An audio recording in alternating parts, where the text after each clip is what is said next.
இன்னைக்கு வந்து என்னோட லைஃப்ல நடந்த ஒரு இன்சிடென்ட்டை உங்க கூட ஷேர் பண்ணலான்னு இருக்கிறேன். அதுல இருந்து நான் என்ன சொல்ல விரும்புறேன்றதை நான் லாஸ்ட்ல சொல்றேன்.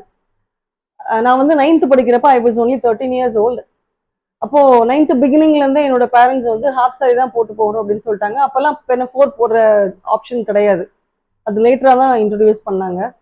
So what happen was daily half sorry போட்டு போவேன். அந்த சமயத்துல 9th ஸ்டாண்டர்ட்ல ஒரு புது பொண்ணு வந்து சேர்ந்திருந்தா. I remember her name also.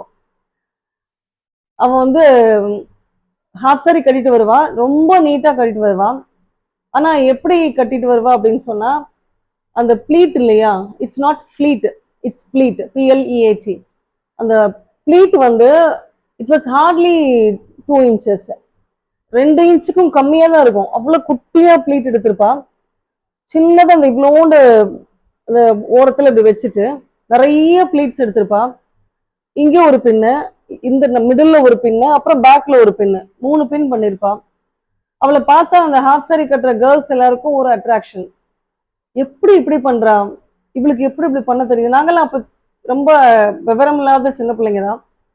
அப்போ எங்களுக்கு ரொம்ப ஆச்சரியமா இருக்கும். We really admired the way of tying half sari. அப்போ எனக்கு ரொம்ப ஆசை அந்த மாதிரி பண்ணணும் அப்படின்னு சொல்லிட்டு.